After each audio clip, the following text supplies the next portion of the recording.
Hey guys, it's Matt. The theme of this midnight reality is the number of statues in this world, including busts, people on horses in parks.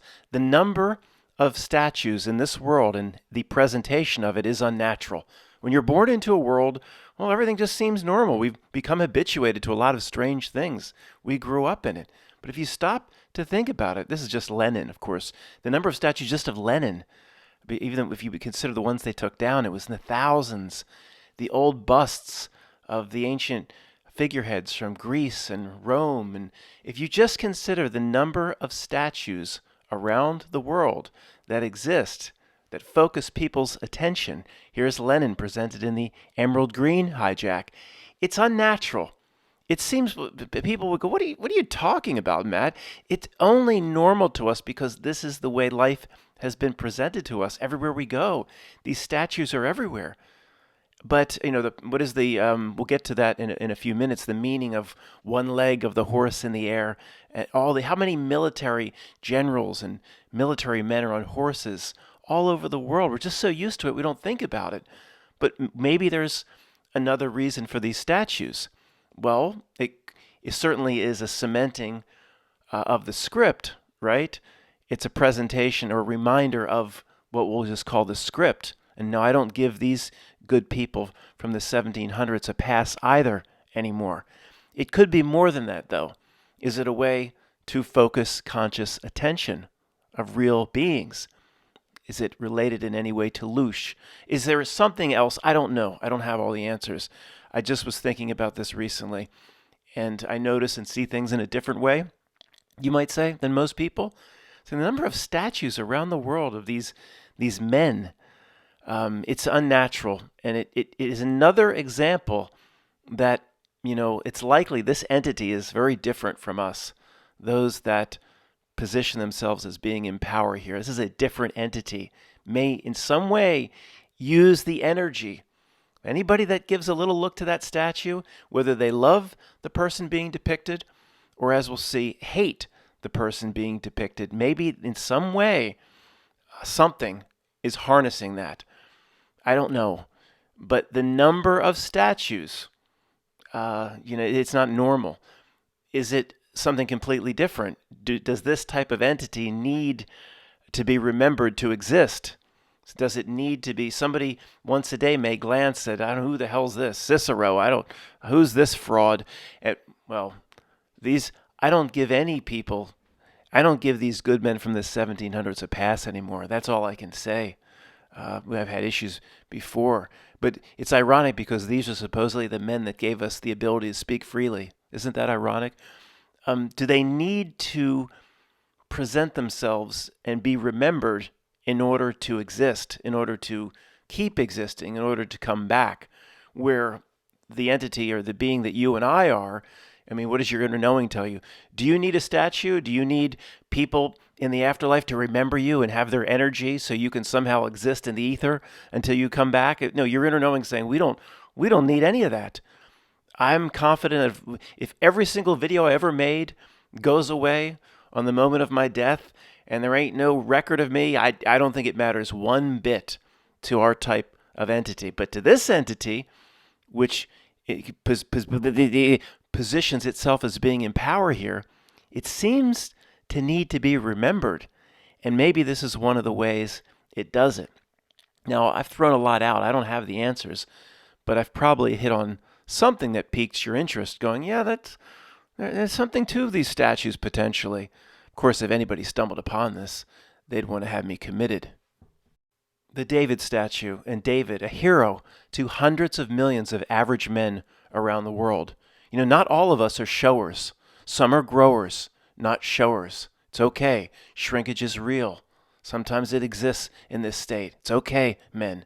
Now, this David is depicted with the Philadelphia David, I think at the Philadelphia Museum of Art, the Fat David, it's called. It's called Obese Fat David, and it depicts a Philadelphia David. If David existed in Philadelphia in the mid-'80s, he would have absorbed over tens of thousands of Pat's and Geno's cheesesteaks.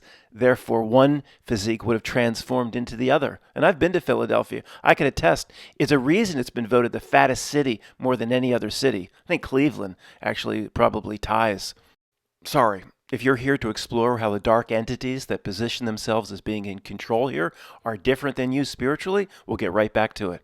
We all remember this as a kid, but we might forget the meanings, and we'll look for additional meanings. Maybe there's other signs and symbols the Knot Nook is providing in these statues. Who knows? I'll look to your comments.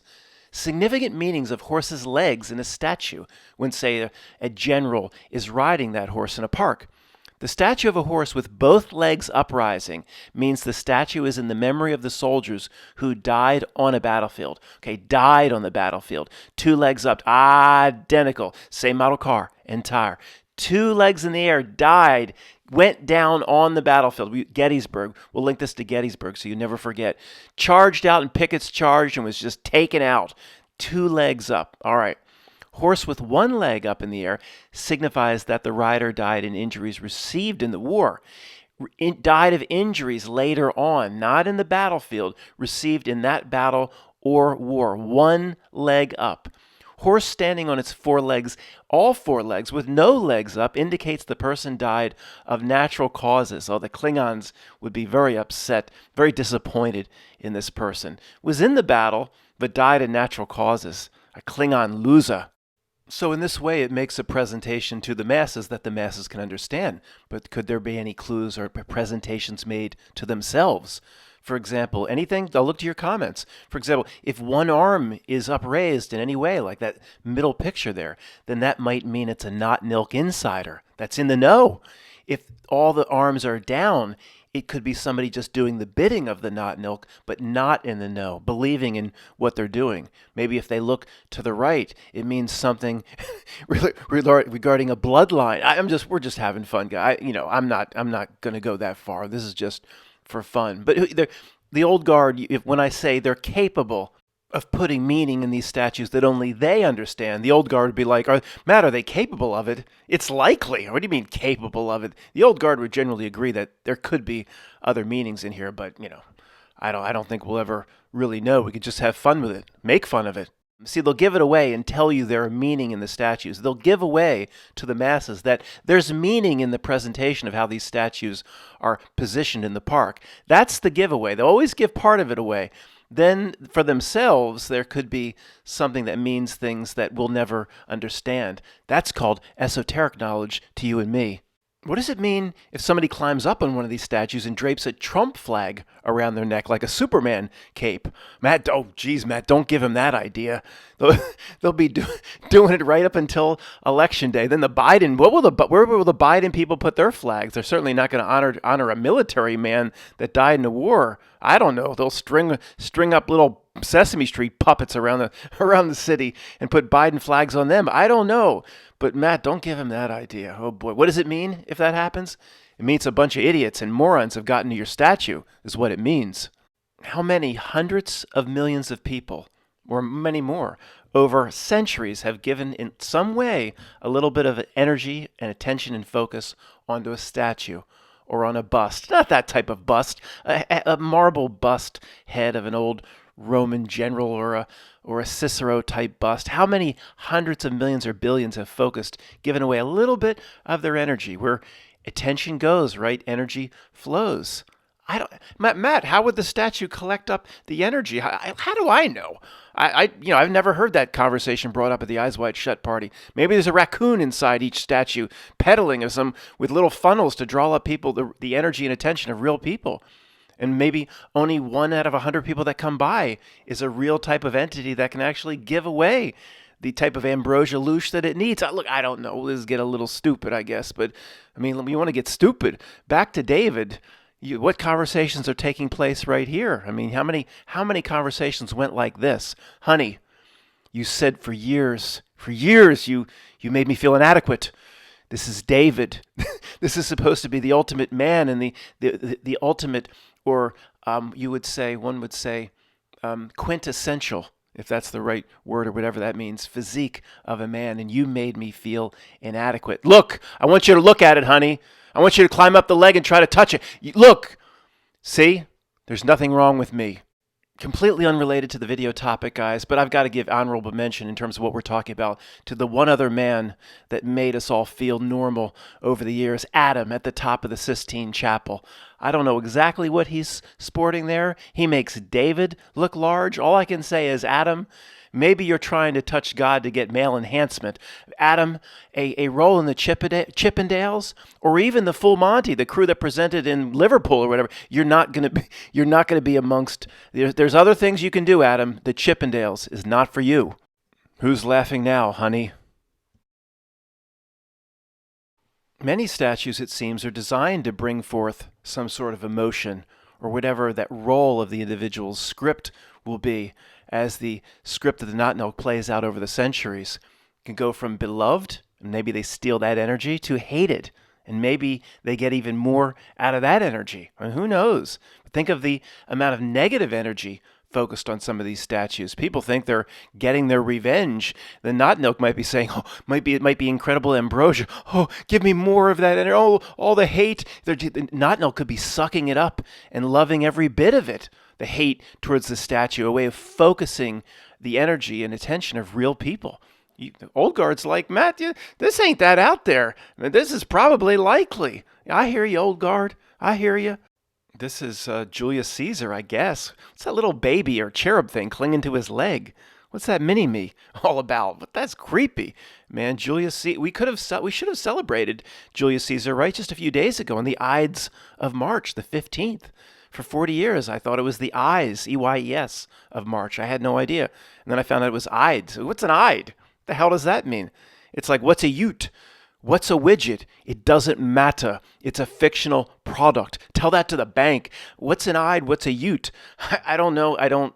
By the way, whatever story we're given about the Ides of March, oh, Matt, don't you know? Some first grade truthers trying to type, Matt, that's when Julius Caesar was stabbed. Or, oh, I had no idea. Never heard that before. Obviously, it means something else to them. The Great Unwashed is given a different story. As part of the Julius Caesar story that's ridiculous, well, I mean, who knows? But it's really reads like a script. Brutus or whatever. They record how many times he was stabbed. 23 times. 2 divided by 3, 666.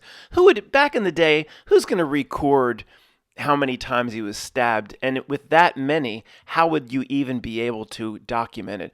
Let's say it was documented and one stab wound wasn't just right next to the other. How could they possibly be distinguished among the stab wounds? Let's just say they could be distinguished and they were all in separate places. And somebody actually recorded it. How could that information carry through time like a stuffed Lenin Humpty Dumpty? Because it was intended to be carried through time. Now, what this little mini-me thing clinging to his leg, who knows what that little thing is? It's creeping me out. Let's go to another picture. The hell's that little cherub creature? Even when a statue is vandalized and the image and reputation of the person depicted, say, degraded or tarnished, maybe the Knottnell gets something out of that. And the act itself, or the way people now view the statue. For example, the caption here reads, Lenin statue treated to a new pair of red underpants by graffiti artist, the Moscow Times. I see a little magenta there. It's red. It's not classic magenta. There's definitely some red, but hey, do they get something out of this? Who knows? Somebody screaming at me, I can hear you. Matt, what's shown here is nothing more than an allusion to what would be coming to the West in terms of lifestyle choices 60 years after the statue was erected, or just 20 years after it was degraded. Nothing but an allusion to certain, say, Caitlyn choices. Maybe. Who knows? Oh, they have to give it away. I don't think this is the classic tactic they take in terms of giving away how they're going to change society, but you never know. Here's Napoleon Bonaparte. There's probably thousands of statues of him all over the place. What didn't get a statue is the horrible new Napoleon Ridley Scott movie. We should talk about that for the rest, how bad that movie was. Just made up history. Well, it's made up anyway. Maybe that's the point of the Ridley Scott movie, Matt. They say people are upset. It just made up history. You could say, people like us would say, well, it's all made up. Well, okay. Always depicted, of course, with is it the left hand inside the jacket? Just stop it. Leave good people alone. We're tired of that presentation and Bono covering the one eye and Michael Jackson covering the one eye. Just stop it. We're tired of these dumb presentations. Matt, shouldn't we spend the next 10 years as truth researchers finding out what it really means to them? No. Who cares what it means to them and their ilk, their litter, their entity? Who cares? Does it mean anything to you? No. Who cares? As far as I'm concerned, you know what it means to me? There's a cockroacha, crawling around under his jacket, and he's got to trying to get the cockroach off his belly. That's what it means to me. I don't care to know any more than that. Yeah, I thought I remembered this. Supposedly the earliest picture of Nietzsche. Now he's got the right hand buried in the jacket. Well, I guess we need to name this gesture, this move. I'll call it finding the cockroach. Finding the cockroach gesture. Then we need a similar name for covering the right eye or whatever they do. I don't know. I'm just doing this on the fly. If anybody has suggestions in the comments, when they cut Bono covering the right eye, we call it making a cyclops. He's making a cyclops again. He's finding the cockroach. I don't know. I remembered Nietzsche was in this stupid pose. Matt, does that mean all his writings are not milk manipulation? Probably. Probably. All these analyzers on YouTube who study and covet the works of the great philosophers, and they talk about Nietzsche's eternal return and ridiculous theories like that. I mean, Nietzsche writes about eternal return. You will come back and do your same life. Josh, I hope you're not listening. Don't worry, Josh, if you're listening, because this is all bullshit what Nietzsche's presenting. Nietzsche's eternal return. We'll do a whole video on it. We actually have talked about it. We'll do another video on it. You will come back and do your whole life all over again in the exact same sequence.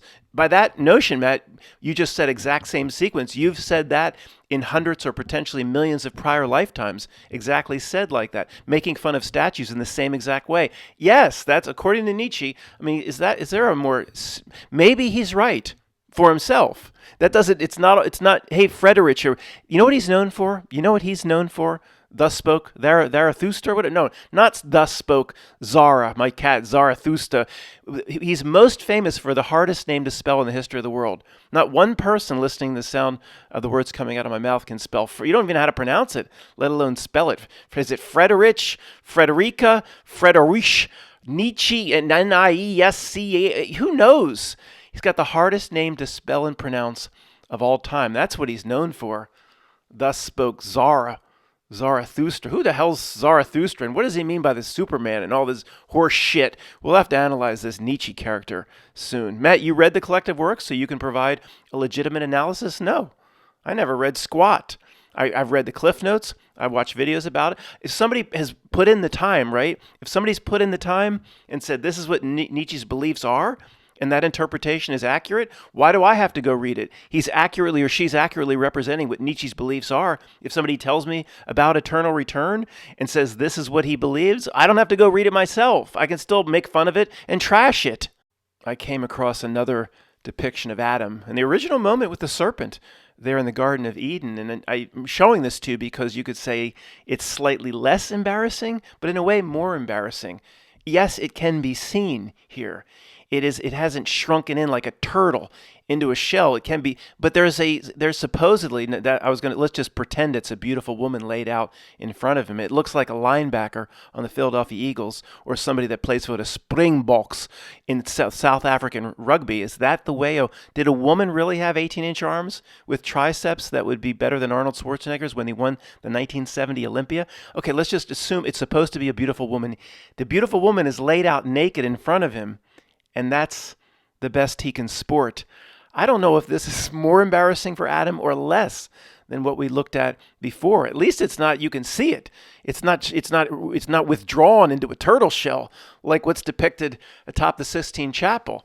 And then I guess is it God sent some angel to put a sword to they wouldn't leave. Like those hookers at Joel Goodson's house, she won't leave. They wouldn't leave. So some angel had to put a sword to Adam's neck, said, "Get out!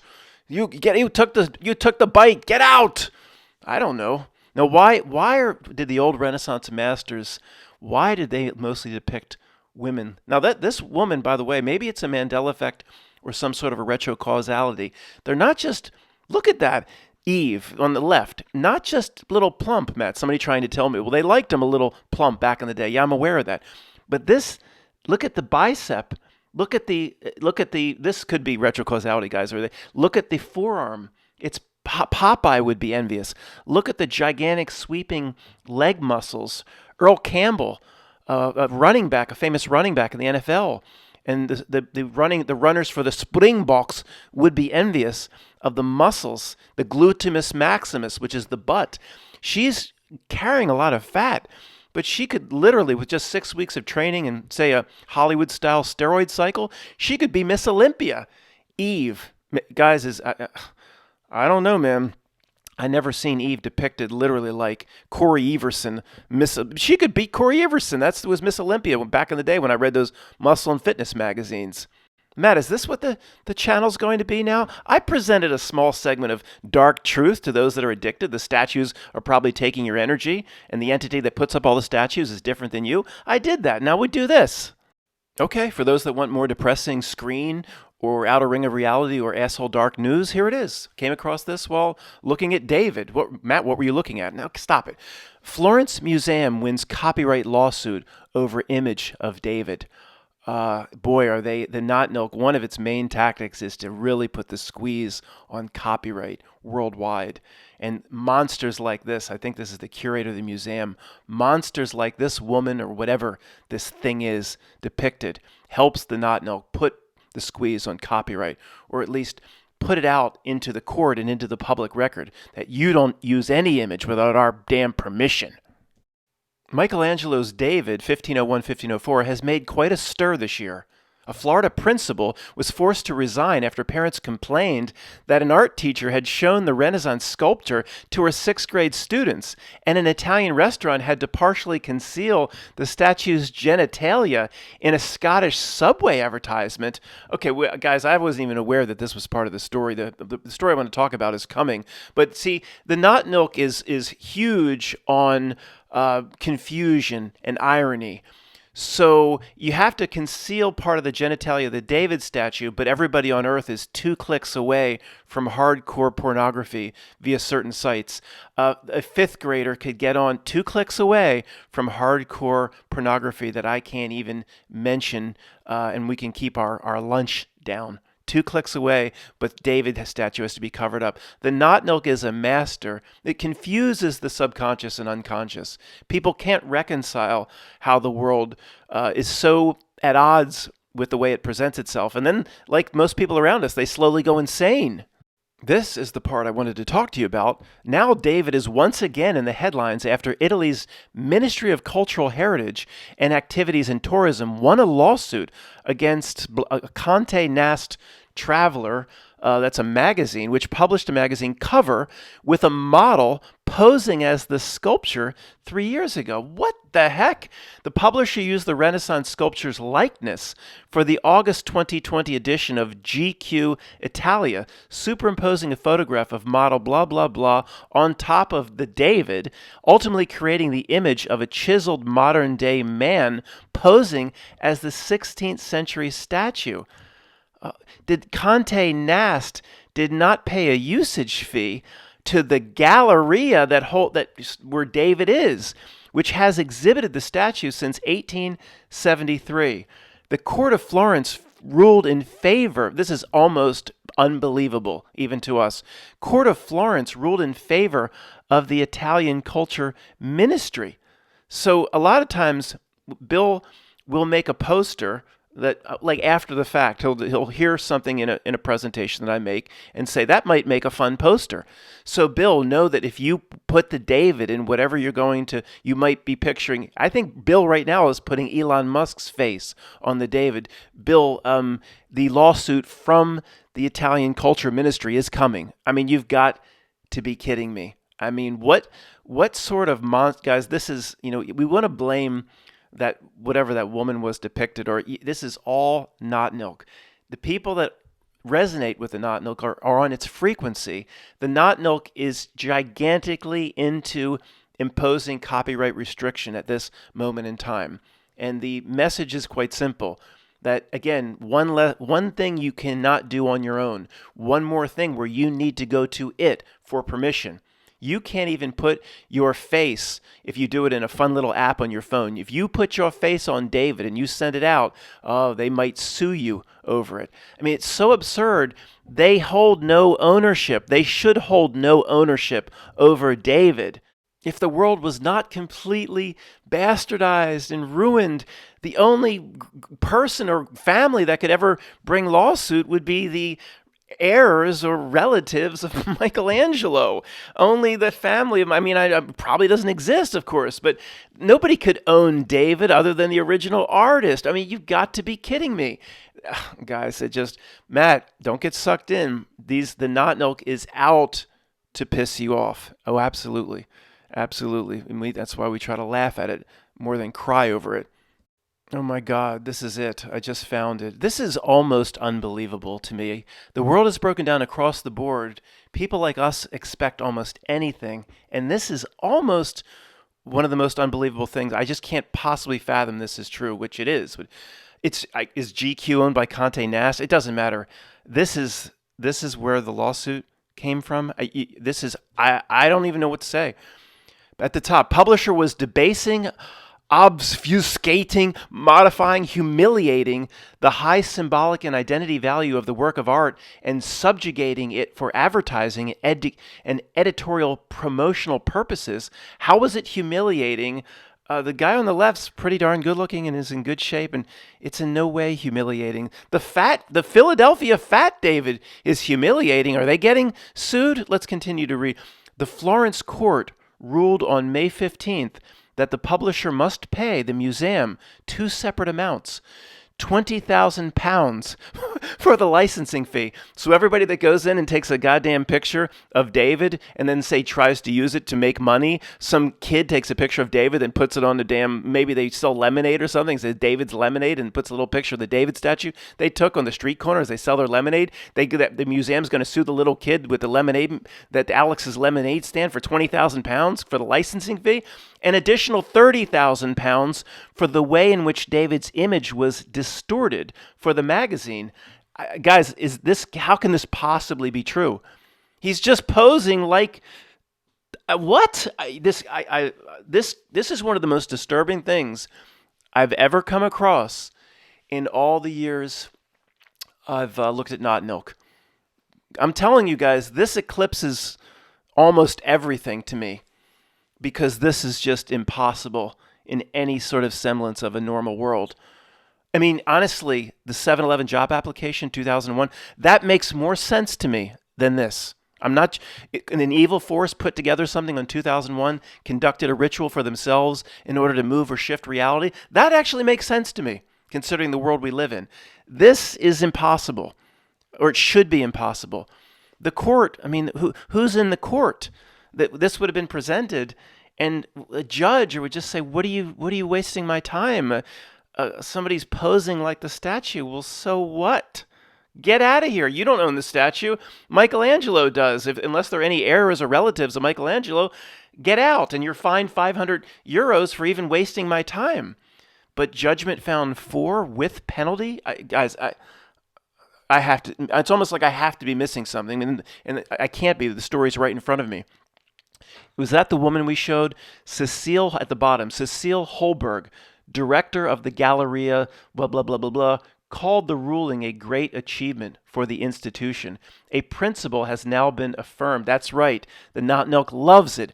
Another precedent set on copyright. You can do nothing without our permission. Cecilia Holberg, I've said this many times in this channel, I could not be more sincere in saying it and directing it at you. Matt, this is what they want. I don't care. I'm going to direct it at her. Cecilia Holberg, thou art a villain. I don't want to close on that down note, so I sat here for a minute. Come back. We'll close on a high note. Now, let's compare, okay? Let's compare. David on the right, that is a better body to me. You know, it's a little thinner. The guy on the left's not fat, but it's a puffy muscle. The abs are better on David. He's not as big or as muscle bound, but it's a better. Oh, Matt, you're missing. Yep, we're missing one. We say it's a better body, except one thing. You can't see. On the guy on the left, you can't see 3 inches down, which that's where he wins. I don't know. I don't know the guy. I don't know if he makes his rounds up and down Peachtree Street in Atlanta, but the guy on the left, if it's close, he doesn't have to be sporting a whole lot down there to best David. So I'm going to give it to the guy on the left, and I don't even know what's 3 or 4 inches down in the part you can't see. Thanks for listening.